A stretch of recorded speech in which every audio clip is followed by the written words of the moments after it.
Ha terminado un gran premio repletísimo de caos por las estrategias, por los neumáticos, que si llovía, que si no llovía, así que hoy quizá incluso más que nunca es importante analizar qué pasó, quién acertó, quién falló con las estrategias, quiénes hicieron una estrategia normal y luego les salió mal, todas estas cosas, porque entiendo que hay bastante confusión, cómo consiguió Hülkenberg ese podio, qué hubiese pasado si Alonso hubiese seguido esa estrategia, por qué siguió la que siguió, qué pasó con esos que se arriesgaron a poner los neumáticos de seco al principio. Todo lo vamos a ver y lo vamos a ver como siempre con estos gráficos que ya sabéis me gusta compartirlos con vosotros para que entre todos hagamos este análisis. Estos gráficos los saco yo después de cada carrera, o sea que si también tenéis alguna sugerencia, alguna historia, me lo podéis decir, me lo dejáis en los comentarios e intento echarle un ojo y corregir o añadir lo que haga falta, ¿vale? Entonces, dicho esto, vamos con las estrategias que las tenemos por aquí. Aunque no se vea muy bien, justo aquí, la vuelta 10 es cuando pararon la mayoría de pilotos. Algunos adelantaron su parada, como fue el caso de Stroll, que puso un neumático blando para unas poquitas vueltas. Russell, Berman, Leclerc, Hadjar, Antonelli, todos estos que iban con neumático de seco también adelantaron un poquito la parada, porque ya se estaba viendo que la lluvia iba a ser bastante intensa. Pero hubo otros pilotos que la adelantaron aún llevando ya el neumático de lluvia, como fue el caso de Hülkenberg, que lo tenemos aquí, que paró en su vuelta 8, que esto también importa, no es lo mismo el que iba adelante justo pegado a los de cabeza, por ejemplo, que los que iban más atrás, porque claro, las vueltas van cambiando. Cuando Norris entra en la vuelta 8, no está entrando en la vuelta 8 Hülkenberg, pero cuando empieza a llover, le empieza a llover a todo el mundo al mismo tiempo, aunque puede ir por zonas, lógicamente, por aclarar ese asunto. Entonces, empezando por los pilotos que iban con neumático de seco, como era el caso de Russell, de Berman, Leclerc, Hadjar, Antonelli. Está claro que no era la mejor decisión, porque fijaos lo que le pasó, por ejemplo, a Leclerc, que lo tenemos aquí, si lo comparamos con Hamilton, que lo tenemos aquí. En estas vueltas, pues muy parecido, de hecho podemos venirnos aquí al gráfico de Ferrari, porque como hay tanta disparidad de los tiempos, porque claro, con el neumático de seco era una cosa y con el neumático de lluvia era otra, pues por eso no salen los gráficos así. Pero fijaos, en la línea roja que era Hamilton, 1.46.3 contra 1.52.9 de Leclerc. Aquí más diferencia todavía, 47 casi 7 de Hamilton y 58.4. Estamos sacando ahí 11 segundos en una vuelta. Por supuesto, esto era insostenible y queda claro que los neumáticos de seco para estas primeras vueltas no tenían mucho sentido. De hecho, en las primeras, cuando hay más tráfico y demás, los tiempos son similares, pero cuando ya se notó que ese neumático no funcionaba en las siguientes vueltas. Pensad que un cambio de neumático normal que te cuesta alrededor de unos 20 segundos, redondeándolo, pues hombre, si en una vuelta has perdido 11 segundos, está claro que ese cambio no te viene nada bien. Luego hubo otros, como decía yo, en el caso de Hülkenberg, que lo que hicieron fue adelantar su parada un poquito anticipándose a la lluvia. Lo ponemos por aquí y lo podemos comparar, por ejemplo, con Gasly, que lo tenemos por aquí. Como veis, Gasly para vueltas más tarde que Hülkenberg y Hülkenberg tras su parada hace tiempos bastante mejores, lo que significa que ese cambio neumático le vino bien. Pero claro, hacer una parada antes significa que se te puede hacer largo el stint. No se le hizo nada largo, de hecho, en absoluto, porque aquí tenemos safety car y aquí también. Entonces eso hace que la degradación de los neumáticos sea menor todavía, es como si no existiese degradación y es como acortar el stint. Por lo tanto, donde podríamos ver una supuesta complicación de Hülkenberg, en todo caso sería en estas vueltas a continuación, pero fijaos como nada más lejos de la realidad. Ahí tenemos a Gasly, que estaba haciendo una carrera muy parecida a la de Alonso y al final todavía le saca más ventaja, porque ahí tuvimos también otro lío, y es que tenemos por aquí a Gasly, después a Ocon, que todavía no había parado, después a Hamilton, después a Russell y después a Alonso, cuando Alonso iba justo detrás de Gasly en estas vueltas. ¿Qué pasó aquí? ¿Cómo es posible que se colasen tantos pilotos por ahí en medio? Pues para eso la FIA publica además un documento en el que te explica cuánto tiempo se ha perdido en pasar por el pit lane. Aquí tenemos a Gasly y aquí tenemos a Alonso en su primera parada.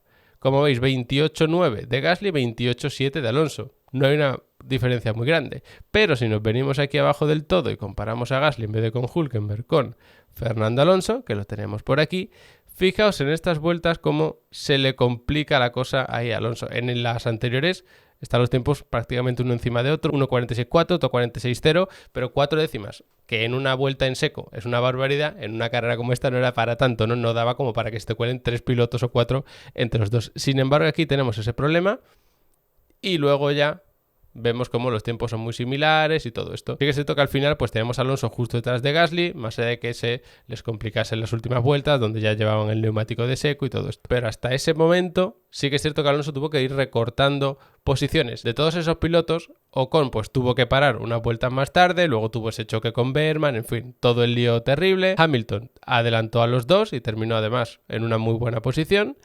Y el caso de Russell, pues sabemos lo que pasó, él salió con el neumático duro, pero puso ahí el neumático de intermedio, se coló delante, pero luego tuvo que volver a cambiar y al final pues se quedó incluso por detrás. Entonces, digamos que es de esos pilotos que había en medio, sí que se fueron dispersando, pero eso hizo que Alonso sí que abriese más hueco con su rival directo en ese momento, que era Gasly.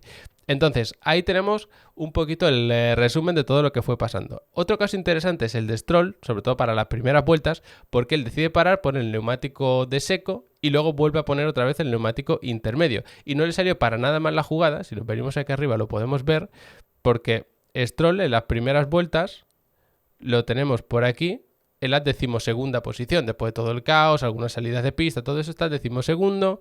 Aquí además se pone 11º porque tenemos aquí a Antonelli, que tiene esa salida de pista y todo, y pasa de estar 11º a ir ganando posiciones, se pone 8º, cae en posiciones y aquí es cuando tiene que empezar a remontar con el neumático de seco. Y fijaos cómo va remontando, se llega a poner en un momento 5º, ahí tiene que volver a parar a poner otra vez el neumático de lluvia, pero no se queda aquí abajo, sino que vuelve a subir muchas posiciones y se termina colocando 4º.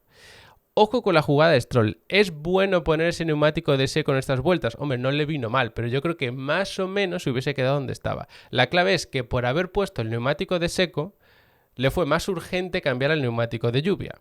Y ese cambio de neumático de lluvia una vuelta antes es lo que permitió a otros pilotos como Hülkenberg ganar tantas posiciones. Así que la cuestión está en que sí, le vino muy bien, quizá como para ganarle la posición a Hülkenberg. Lo que pasa que después se vio como Hülkenberg tenía más ritmo. Entonces, ¿qué era mejor, el blando o el de lluvia una vuelta antes? Sin duda, lo más importante, el de lluvia una vuelta antes. Y si además habías puesto ese neumático blando justo cuando tocaba el neumático de seco, pues un poquito mejor. Pero la diferencia no se marcó tanto por poner ese neumático de seco, como digo, sino por poner el neumático de lluvia un poquito antes. Otros pilotos como Gasly, como Alonso, pues decimos, bueno, pues le hubiesen puesto esa estrategia de Stroll a Alonso. Claro, esto es un poco lo de siempre. Si tú tienes un piloto que va el 11 y otro que va el 6 con un Aston Martin, obviamente vas a arriesgar con el piloto que va el 11, porque no tienes nada que perder, estás fuera de puntos, es muy difícil ir remontando, adelantar en lluvia, entonces lo que haces es jugártela con la estrategia. Si ese riesgo te sale bien, pues ganas muchas posiciones, pero ese riesgo, asumirlo con el piloto que ya tiene bastantes puntos, pues es una locura. Y de hecho, Alonso iba sexto y cuando se calma toda la historia y demás, se pone octavo porque sobre todo hay dos pilotos que se cuelan delante, que son Hülkenberg y Stroll. Dos que arriesgaron mucho y que antes iban por detrás. Entonces, ¿la estrategia de Alonso es mala? No, es la normal, la estándar. Lo que pasa es que en este caso había una que era especialmente buena, que era parar un poquito antes, otra todavía mejor, un puntito extra mejor, que es poner el neumático seco y luego parar un poquito antes. Pero es verdad que también depende de cómo te pillas en la vuelta, el inicio de la lluvia y todo. Y luego estaba la estrategia, peor sin duda, que era la de empezar con el neumático de seco, porque uno, tenías que perder posiciones para ese neumático y dos, no funcionaron en absoluto en las primeras vueltas. Si comparamos en esas primeras vueltas, como decíamos antes, a un Leclerc con Hamilton, que los tenemos por aquí, pues bueno, en estas más o menos, pero luego la diferencia de 8, 10, 12 segundos por vuelta, pues es absolutamente insostenible. Así que pones un neumático que se supone que te va a obligar a parar, aunque al final tuvieron que parar todo el mundo, y a cambio se supone que vas a ganar tiempo en pista, pero no fue lo que pasó. Y ojo con esto porque también es un poco confuso. Parece que le obligaron a poner un neumático con el que tenía que parar una vez extra y encima perdió tiempo en pista, pero no fue tanto así. Lo que pasó es que sí, perdió tiempo en pista, pero tuvo que cambiar neumático prácticamente cuando todo el mundo, es decir, unas vueltitas antes. De hecho, eso permitió que ganase en algunas posiciones, lo que pasa que Leclerc tuvo muchos problemas en pista y demás, porque como hemos visto antes, lo ideal era no parar en la vuelta 10 o en la 11, sino parar pues cuando paró Stroll, cuando paró Hülkenberg, la vuelta 8, por ahí un poquito antes. Entonces los que salieron con el neumático de seco pues empezaron mal, pero gracias a tener ese neumático de seco y estar un poco forzados a parar antes, ahí sí que les dio un poquito de ventaja. Por ejemplo, en el caso de Russell, por hablar del otro piloto, aquí tenemos a Russell en la 13ª y ahí empieza a ganar algunas posiciones y se termina colando por delante de Alonso.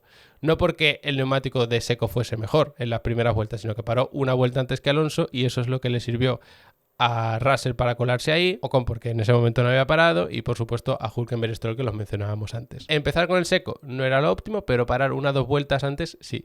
Claro, Russell empezaba la carrera cuarto. Pierdes muchas posiciones y luego, aunque eso de parar un poquito antes te venga bien, te quedas noveno. Son pérdida de muchas posiciones y ahí sí que no le sale la jugada. Sé que es como mucho caos y demás, luego el desgaste en las últimas vueltas también lo podíamos analizar, pero apenas apareció, quizás sí en las últimas 4 o 5 vueltas, aquí en el caso de Gasly.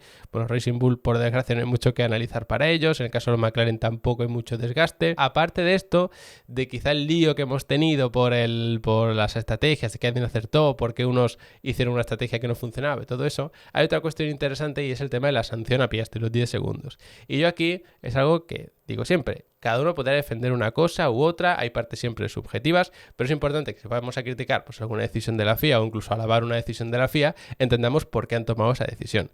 Y esa decisión se entiende si leemos la documentación oficial. Y os la traigo por aquí, le vamos a dar un poquito de zoom para que se vea bien.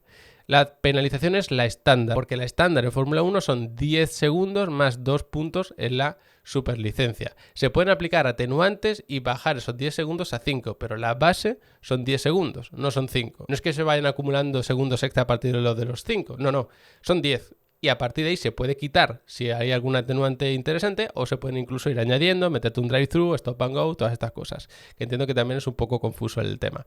Entonces, la sanción es la estándar.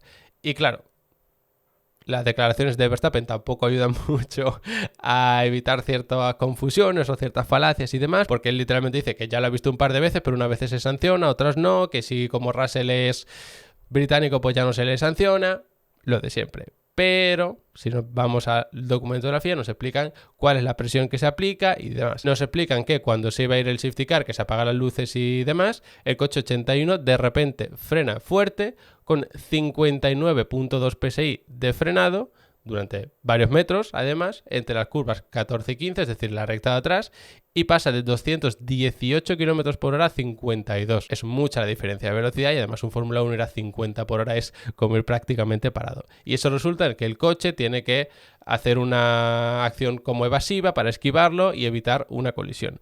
Y aquí están las dos claves. 1. Obliga a Verstappen a esquivarlo. 2. La presión es de 59,2 PSI y pierde más de 150 km por hora. Esas son las diferencias con la acción de Russell, para que lo entendáis todavía mejor. Esto es lo que pasó y la decisión que tomaron, porque Red Bull protestó, dijeron que deberían haber penalizado a Russell por actitud antideportiva, por esa maniobra y demás.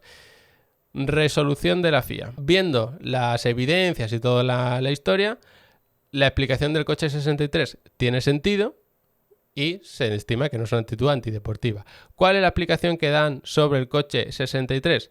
Que ha aplicado 30 PSI de presión de frenado. Y en esta maniobra no se ve que Verstappen tenga que esquivarlo. De hecho, la cuestión estaba en que si era una maniobra antideportiva porque forzaba a Verstappen a pasarle cuando había régimen de safety car y así que se le sancionase. No estamos hablando de una actuación peligrosa de Russell. Estábamos hablando de una maniobra antideportiva porque forzaba la penalización de otro piloto. Entonces los casos ya de por sí son muy diferentes. Y aquí vemos cómo Russell aplica 30 PSI, no nos dan los datos de a qué velocidad iba y a qué velocidad se quedó, pero no eran tan exagerados como lo de Piastri. Y estos 30 PSI no son lo mismo, por supuesto, que los 59. Es decir, Russell aplicó la mitad de la presión de frenado y en un momento en el que era menos peligroso, porque lo que provocaba es que el otro piloto te adelantase en todo caso, no que el otro piloto te tuviese que esquivar en la pista. Por lo tanto, son casos muy diferentes. La maniobra es parecida, pero son muy diferentes. Y comparar una cosa con otra es un error porque ni siquiera se está investigando lo mismo. Una cosa es actitud antideportiva por intentar que sancionen a otro y otra cosa es una maniobra errática y peligrosa para un piloto. Lo de Russell no es peligroso en ningún caso. Lo que pasa es que podemos considerar si es antideportivo o no. Entonces, con esta base ya podemos decir, no, pero es que como es Russell, nunca se le penaliza, porque tal. Os traigo aquí la última penalización de Russell, si no recuerdo mal, que es la del Gran Premio de Mónaco, que adelantó por fuera y demás. Y esto, que podemos estar de acuerdo o no, tiene una falacia como un castillo. Y penalizar a un piloto, sea de la nacionalidad que sea, con esto no tiene ni pies ni cabeza, porque dice que queda claro por el mensaje de la radio que cuando dijo Russell prefiero quedarme con la penalización, eso significa que él lo había adelantado deliberadamente saltándose la curva. Y eso pues es una falacia. Tú te puedes saltar la curva porque lo has intentado esquivar y una vez que te ves delante dices pues mira, ya que estoy delante me quedo aquí y me quedo con la sanción. Que tú digas por radio, me quedo la sanción, no implica que te hayas saltado la curva queriendo. ¿Significa que no se saltó la curva queriendo? No tiene por qué. De hecho, yo creo que sí se la saltó queriendo.